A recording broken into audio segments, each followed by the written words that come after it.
My name is Lauren Blake. I'm 32 and I work in a small architecture firm downtown. I still hoped even just a little that this Christmas might be different. But once again, I was invisible at my own family's table. Even Olivia's dog got more eye contact than I did. I didn't argue, but something changed the moment dessert was served. They didn't even look up when I walked in. The snow was still melting from my coat, dripping onto the hardwood floor of my parents' foyer, but all eyes stayed on Daisy Olivia's golden retriever, who had just pranced in, wearing a ridiculous Christmas sweater with Santa's favorite girl embroidered in sequins. Mom squealed and clapped like she'd just seen a celebrity. Dad leaned down, scratching Daisy behind the ears, murmuring, "There's our girl."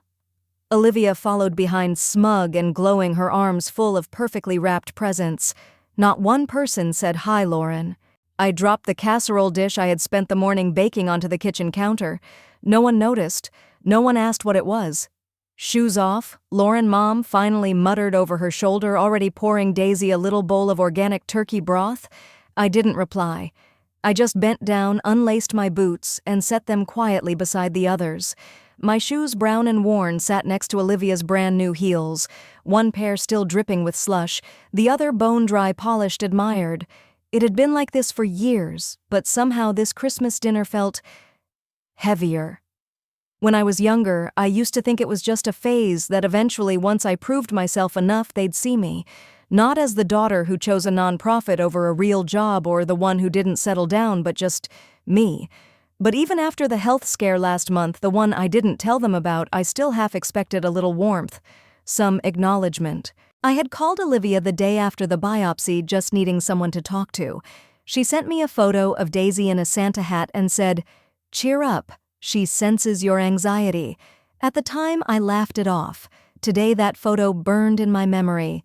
Dinner was set for 7. I had arrived early, hoping for a quiet moment with them before the others came.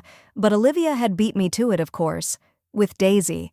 "You're early," Mom finally said, eyes still on Daisy's paw as she adjusted the bow. "I thought I'd help set the table." "Oh, it's done. Olivia brought place cards this year."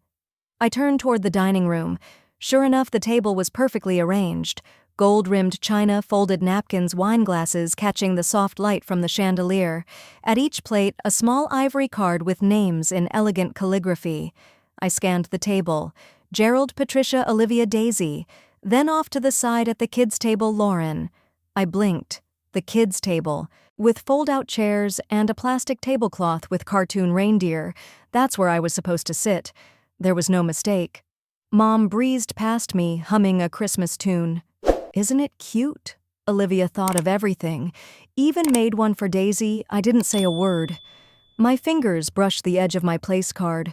A quiet pulse throbbed behind my temple. I didn't cry. I didn't storm out. I simply returned to the kitchen, placed my casserole in the oven to keep warm, and opened the fridge. Inside was a bottle of white wine I had brought, not my parents' usual label, but something small and thoughtful. A vineyard I had visited with a friend last fall. It sat untouched. "Let's not open that one," Mom said casually from behind me. "We have plenty already, and Olivia brought her favorite rosé." Of course she did. The front door opened again, ushering in cold air and the sound of carols from a neighbor's speaker. More guests. Laughter. Coats rustling. Someone shouted, "Where's Daisy?" and the dog came running, tail wagging a celebrity in fur. I stayed by the fridge, one hand still on the bottle, the other gripping the counter. "She's a gift, isn't she?" my father said to no one in particular. "Daisy just brings the family together." I didn't say anything. I didn't have to. Because in that moment, I realized something. I was no longer angry. I was tired. Not the kind of tired that sleep cures, but the kind that comes from knowing, after years of trying, that some people will never meet you where you are.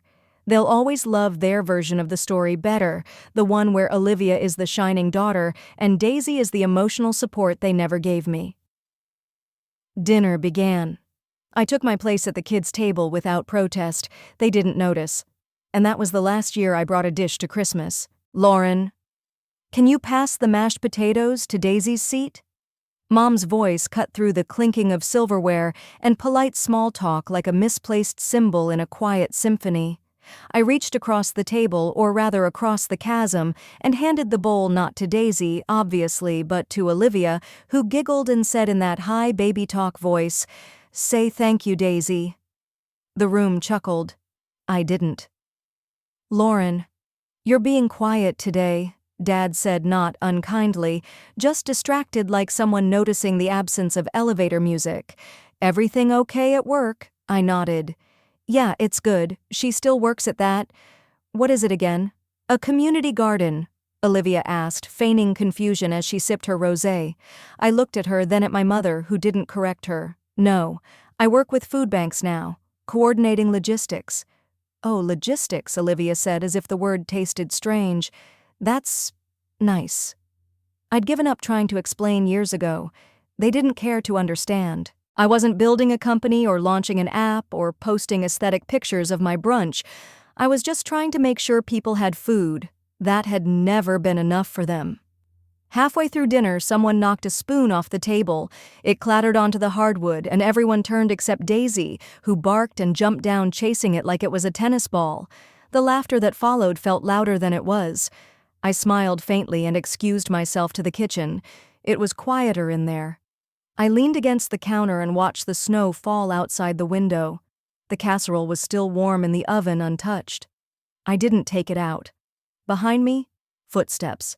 I turned to see my mother entering, wineglass in hand. "Are you okay?" she asked, not looking directly at me. "I'm fine. You always get so tense during the holidays." I paused. "Do I?" She gave a half shrug. "I think you overthink things. You were always like that, sensitive." I looked at her. Really, looked at her. She was wearing her favorite red cardigan, the one with little bells on the sleeves that jingled when she moved. Her earrings were shaped like snowflakes, her hair still perfectly curled, lips, glossed cheeks, blushed. Not a thing out of place. "I'm not sensitive," I said calmly. "I just notice things." She sipped her wine. "Well, don't dwell. It's Christmas." She left the room before I could respond. I returned to the dining room just as Olivia was opening gifts. One of them was a collar for Daisy, gold threaded with a tiny diamond charm. "Oh my God," Olivia squealed. "Mom, this is insane. Only the best for our little girl," Mom said proudly. I picked up my glass and took a sip, eyes drifting to the fireplace. Above it, the mantel had 5 stockings: Gerald, Patricia, Olivia, Daisy, and one with no name, just a blank red felt piece hanging loosely like it had been added at the last minute. No one claimed it. No one mentioned it. They didn't even realize it was mine. I stood for a moment too long staring, then sat back down at the kids' table next to the plastic cup of lukewarm cider and a Santa napkin with a ketchup stain. Dinner continued. Conversations danced around me. Wedding plans for Olivia, Daisy's new vet, the ski trip they were all planning sometime in January. I wasn't invited, but that didn't surprise me. What did surprise me was how still I felt. Like I was no longer fighting for a place at the table, but just observing the performance from backstage, and somehow that view was clearer. Later, after dessert, Olivia pulled out her phone and began showing reels of Daisy doing tricks. "She's gotten so smart," she beamed. "She's always been smart," Dad added proudly. "She's just like one of us," Mom said, reaching out to stroke Daisy's head. I reached for my coat. "You're leaving already?" Olivia blinked. "I've got an early shift tomorrow." "Oh," she said. "Well, at least take some pie." "I'm good." No one pressed further. I opened the front door myself. The cold rushed in, crisp and sharp. As I stepped outside, I heard laughter behind me. Someone was singing Jingle Bell Rock off-key. I closed the door gently. It clicked shut with a soft finality. No one followed. I didn't drive straight home. Instead, I parked by the overlook where the town lights blinked beneath a thin veil of snow. I sat in the silence, my hands still wrapped around the steering wheel even though the engine was off. There was no sadness. Not the way it used to feel, like a weight in my throat, like something I needed to fix or explain or earn. It was just quiet. Cold, but clean. I thought about the blank stocking again. Not that I needed one, but the absence of my name felt more honest than if they'd tried to fake it. At least now I knew exactly where I stood. My phone buzzed in my coat pocket. A text from Olivia. Drive safe. Let us know if you made it home. Okay, I didn't reply. A few days later, I stopped by the shelter to drop off a few extra coats and scarves. There was a woman outside struggling with the door while holding a child on her hip and a plastic bag full of winter clothes in the other. I helped her in smiling. Inside, the warmth was immediate, not just from the heating, but from the low murmur of voices, the clatter of mugs, the calm chaos of people helping one another. It didn't matter that none of them knew me from a Christmas dinner. I belonged there. At the front desk, Melissa waved me over. We had someone drop off a box this morning, toys and canned food, said it was from Blake Logistics. That's you, right? I blinked. No, but I like the sound of it. She laughed. Well, whoever it was, they clearly knew what they were doing. I filed the name away. Not for ego, but maybe someday it could mean something. That night I received a card in the mail. No return address, just a simple white envelope. Inside was a photo of Daisy in a Christmas sweater, tongue out, paw in the air. On the back, in Mom's handwriting, it said, "Happy holidays from our little family to yours. Not from your family." I left the card on the counter. Didn't throw it out, just let it sit. That same week, I accepted an invitation to speak at the local university, a panel on food insecurity. I hadn't planned to, but a colleague had recommended me, and something about standing in front of strangers who wanted to hear what I had to say felt like the right kind of discomfort. After the talk, a few students approached me with questions. One girl said, "You speak like someone who's lived through it, not just studied it." I smiled. Sometimes that's the only way to understand.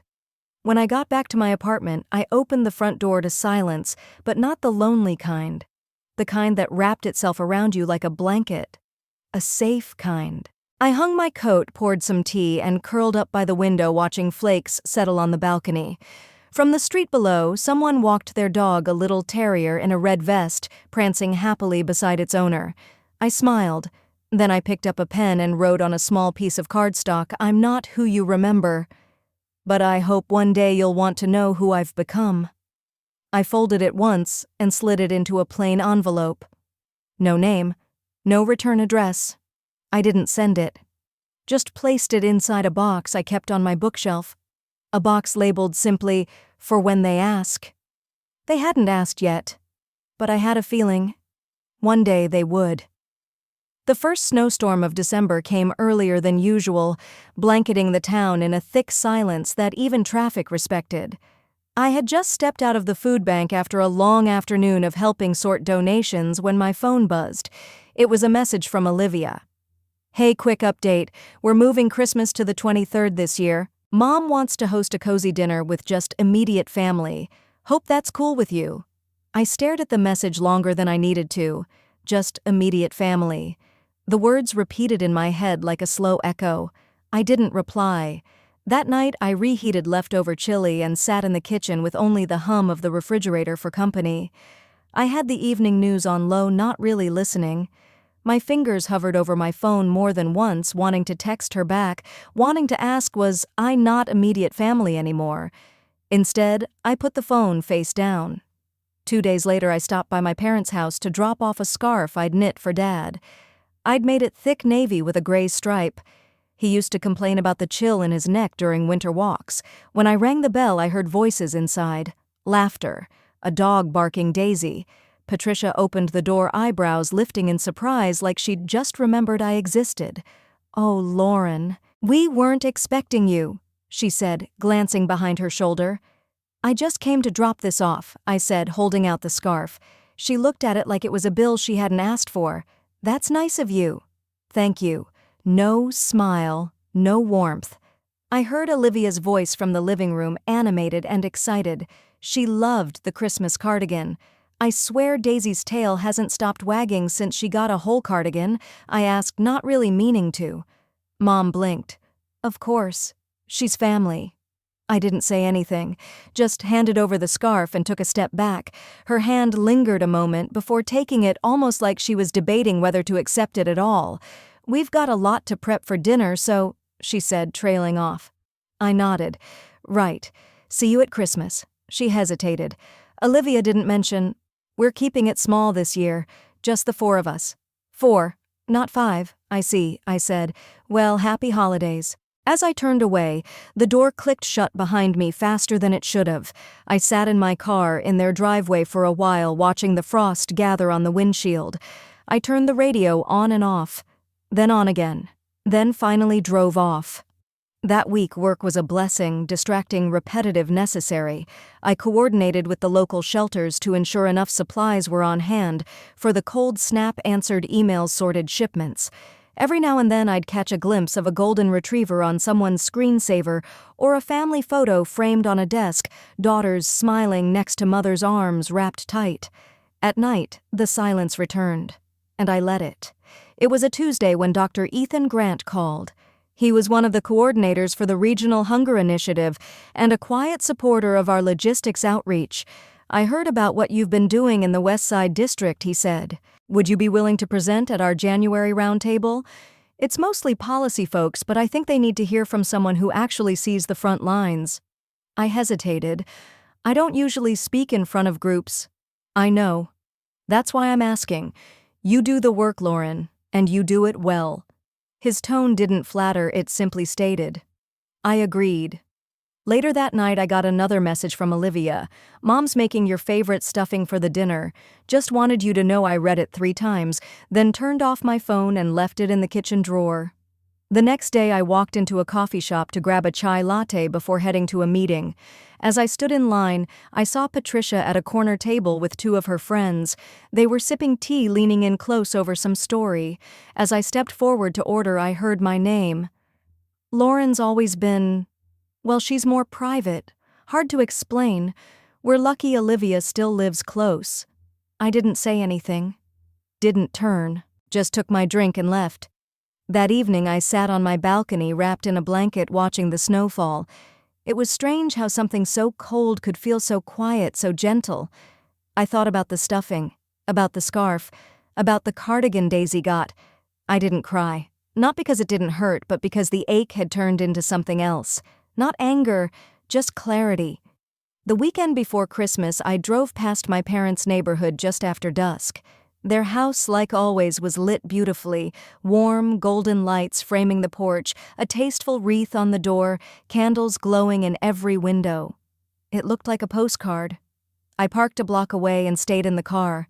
From that distance, I could see shadows moving through the windows. Laughter carried faintly on the cold air.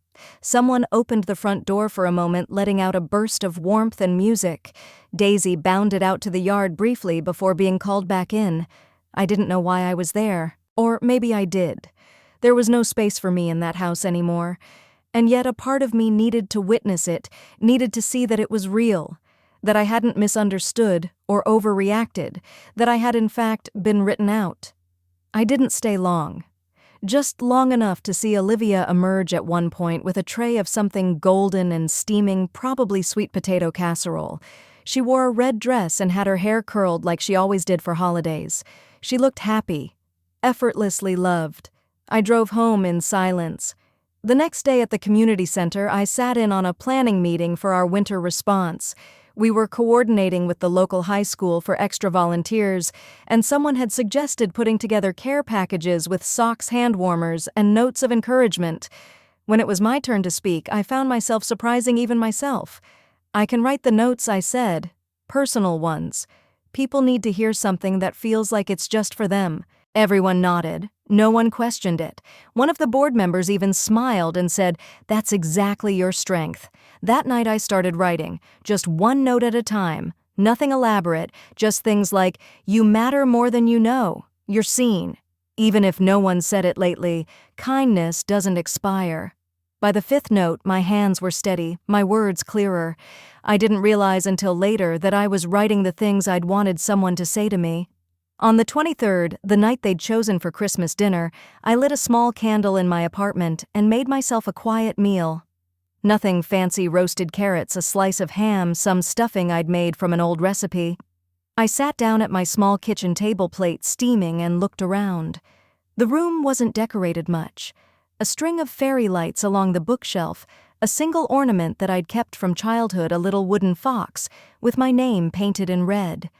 It used to hang on the tree every year, until it didn't. Halfway through dinner, my phone buzzed again. This time, it was from Dad. "Thinking of you. Hope you're warm tonight." I stared at the screen for a long time. The message was short. Too short. Like something someone sends out of guilt, not love. Still, I typed back, "I'm okay. Hope dinner went well." No reply came. After washing the dishes, I sat by the window with a cup of tea. Snow had started falling again, soft, slow, indifferent. Then I heard the familiar ping of another message. This one from Olivia. "You could have come, you know. No one said you weren't invited." I didn't reply. Instead, I opened the drawer and took out one of the notes I hadn't yet packed. The one that read, "Sometimes the room you weren't welcomed in wasn't meant to hold you." I placed it on the table.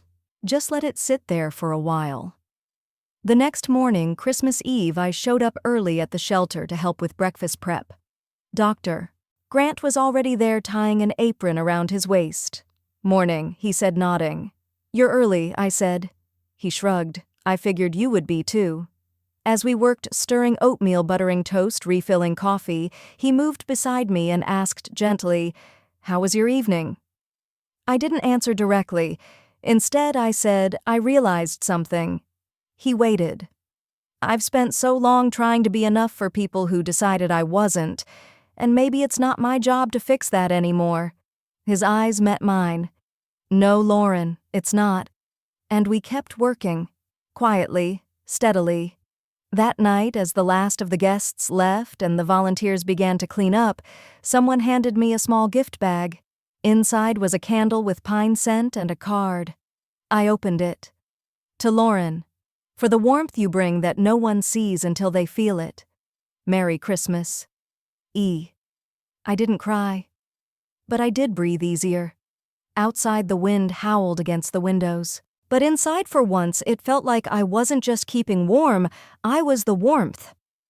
2 days after Christmas, I received a voicemail from Mom. Her voice was calm, unusually so, but clipped like she was trying to sound neutral and not quite succeeding. "Hi, Lauren. Just wanted to check in. Olivia mentioned you'd been a bit distant lately. We were hoping you'd stop by sometime this week. Daisy's been missing you." I replayed the message twice, then deleted it. It wasn't about me. It never was. A week passed, then another.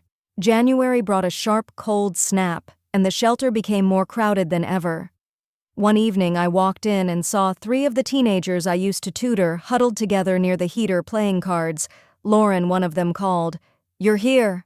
I smiled and pulled off my gloves. Where else would I be? The answer came easier than expected. Not there. Not with them. I wasn't drifting anymore. I had my feet on solid ground. And yet, when I passed by a bakery downtown and saw gingerbread cookies in the window, the kind Olivia and I used to make when we were little, something small inside me folded. I wasn't angry, not exactly, just aware of how much had been taken without ever being acknowledged. Dad. I stood in the hallway for a moment before opening it. "Lauren, I know we've made mistakes. I won't pretend otherwise, but I want you to know that I see the good you're doing. Dr. Grant came by for lunch last week and told us about the Christmas outreach. He said you stayed all night, that you wrote every one of those notes yourself. I'm proud of you, even if I never said it loud enough. Dad." I didn't cry, but something eased in my chest like a tight fist slowly releasing. 2 days later, I ran into Dr. Grant again while helping organize a clothing drive. "You talked to my father," I said. He didn't flinch. I did. I raised an eyebrow. He shrugged. He asked if you'd mentioned them. I said no, not once. But I told him what I saw, that you showed up when no one else did, that you led quietly without needing applause. I nodded, unsure what to say. Then he added almost as an afterthought, "Sometimes people need to hear who their children really are, not who they imagine them to be." I wasn't sure if that made it better or worse, but it made it real. A few nights later, I sat with one of the women from the shelter, Miriam, a retired school secretary who'd lost her housing after her husband passed. She held a cup of soup with both hands and said, "Your kindness doesn't ask for attention. It just is." I didn't reply. Just sat beside her until the room emptied out. That weekend, Olivia posted a photo on social media, her and Mom standing side by side holding matching mugs. The caption read, "Girls' Weekend, nothing like family time." I looked at it for a moment, then closed the app. There was nothing there for me anymore, not in that version of family. A week before February, the community center asked me to speak briefly at a donor event. Nothing big, just a short story from one of our programs. I almost declined. Then I remembered the note I'd written, "You're seen," even if no one said it lately. So I said yes. That night, under soft lights and before a small crowd of warm faces, I told them about a man who came in on Christmas Eve with nothing but a broken backpack and left with socks, a sandwich, and a handwritten note that made him cry. I didn't mention my parents. I didn't need to, because for once the room was holding me, and I belonged.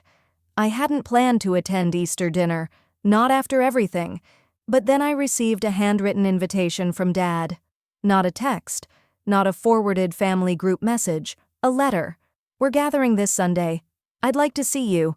No expectations, just a seat at the table if you want it. Dad." There was no manipulation in his words, no guilt, just space. And that made me pause. I arrived 10 minutes late, on purpose. I didn't want to be the first. I didn't want silence to greet me. The driveway was full. Olivia's new SUV was parked at an angle, Daisy's pink leash coiled on the passenger seat. I rang the bell, heart steady. Mom opened the door. Her smile faltered for half a second, just enough for me to see it, but she recovered quickly. "Lauren, you look good." "Hi, Mom." I stepped inside. The house looked the same. The dining room was set with fine china. Candles flickered. A ham rested at the center, steaming gently. Gerald stood from his chair when he saw me. "Lauren?" he said simply, then nodded. That was enough. I moved to the end of the table, the same seat I used to occupy before Olivia got Daisy, and suddenly needed more space.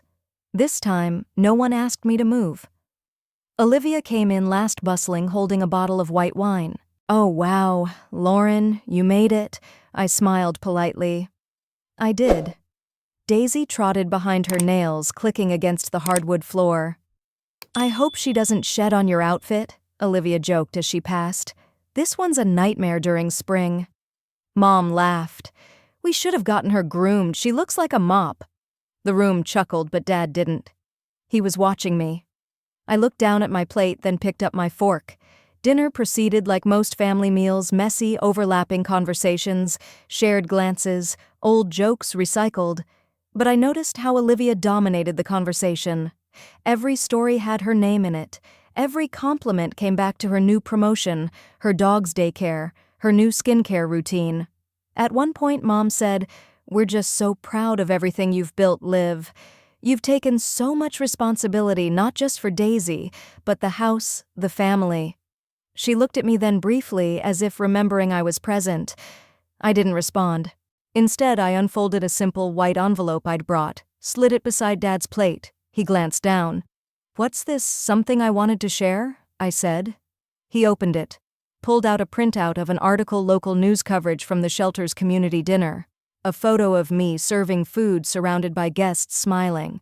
Below the image, the headline read, "Local volunteer honored for tireless work during holidays." Olivia leaned in. "Wait, you were in the paper," Dad read quietly, his lips pressed together, jaw flexing slightly. Mom took it next. Her face changed as she read. That carefully arranged smile faded. No one said anything for a few seconds. Then Gerald placed the article gently back on the table. "I'm glad you came," he said, his voice even. I nodded. "So am I." And then it happened. Daisy, restless, jumped onto the seat beside Mom and barked at a falling napkin. The sound startled the table. Olivia reached to calm her wine sloshing from her glass. In the commotion, no one noticed Dr. Ethan Grant step into the doorway. He had been invited by Dad, apparently. When he saw me, he smiled. Didn't mean to interrupt. Dad stood and greeted him warmly. Right on time. Everyone turned. Dr. Grant walked over to where the article lay, tapped it once with a single finger. "She didn't tell you?" he asked, looking straight at Olivia and Patricia. Lauren ran the entire Christmas shelter event by herself, while the rest of us were snowed in or on vacation. Patricia blinked. I didn't realize she wouldn't tell you, he continued gently. She doesn't need applause. But someone should have said it. The room fell silent. Even Daisy stopped barking. I looked at my mother. For the first time, her eyes didn't shift away. She held my gaze. Dr. Grant's words hung in the air like frost. No one moved. It was Olivia who broke the silence, her voice tight. I mean, that's great, Lauren. But we didn't know you were even doing that. You didn't ask, I replied tone even. Patricia opened her mouth, but nothing came out. Ethan gently placed a hand on the back of my chair. I only dropped by because Lauren never takes credit, but I think sometimes people need to hear what they missed. He nodded to Dad, then excused himself as quietly as he'd arrived. Once the door closed behind him, Olivia let out a small laugh, almost nervous. That was dramatic. No, Gerald said calmly. That was overdue. He turned to Mom, then to me. Lauren, I read that article the day it came out. I didn't say anything because I wasn't sure you'd want me to, but I kept it. He reached into his wallet and pulled out a folded clipping, old soft at the edges. Same article, same photo. I was proud of you. Still am. Patricia blinked. You never told me you saw it. You never asked either, he said, voice low but not angry. Just settled. Olivia pushed her chair back, restless. Okay, are we seriously going to act like I've done something wrong? I didn't stop you from helping people, Lauren. I've just been busy with Daisy and work, and no one's asking you to defend yourself. I said, this isn't about blame. It's about space. Room at the table, remember? She looked at me like I was speaking a different language. Maybe I was. Mom finally reached for the article again, read it slowly this time. When she reached the end, she didn't speak. She just placed both hands on the table, fingers pressed tight, knuckles pale. I didn't know, she said quietly. I should have. It's not about should have, I replied. I just needed you to notice. Silence again. This time I didn't fill it. I looked around. The candles had burned low. A bit of gravy had crusted along the edge of a serving dish. Daisy snored lightly at Olivia's feet. I stood. No dramatic speech, no accusations. Just, thank you for dinner. I am. But it's not out of anger, just clarity. He nodded. Fair. I stepped toward the door. My coat waited on the hook, the same one that had once been taken for Daisy's winter jacket. As I reached for it, I felt a hand on my arm. Patricia, I didn't fight for you the way I should have, she said, her voice rough. And that's on me, not Olivia, not Daisy, me.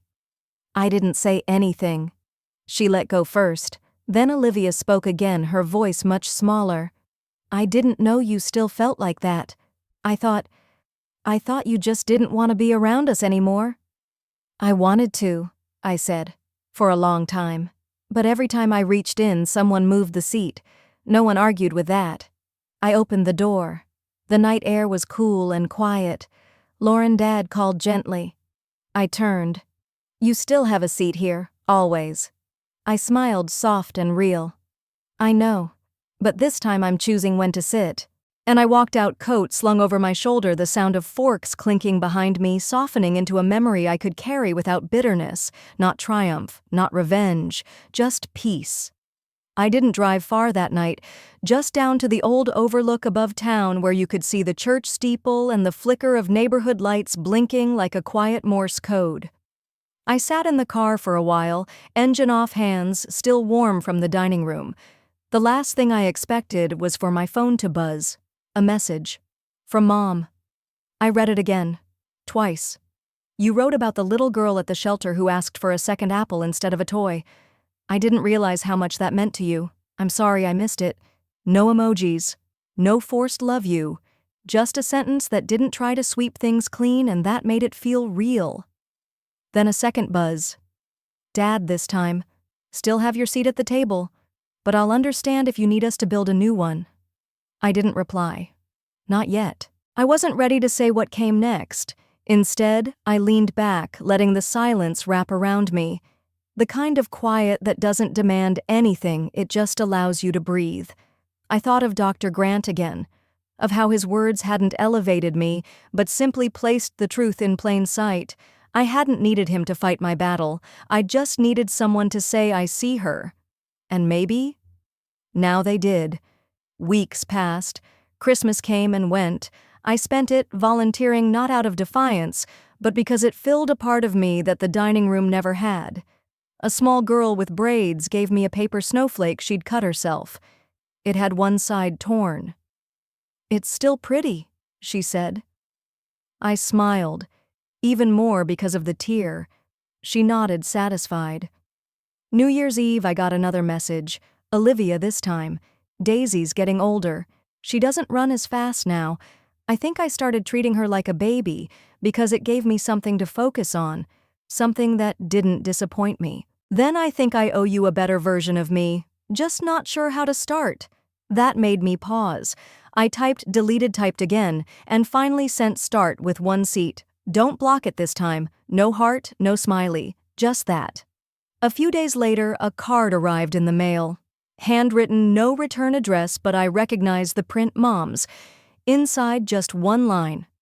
"We left a chair empty. If you ever want to fill it your way, we'll be here." I placed the card on my desk beside the old clipping Dad had tucked in his wallet.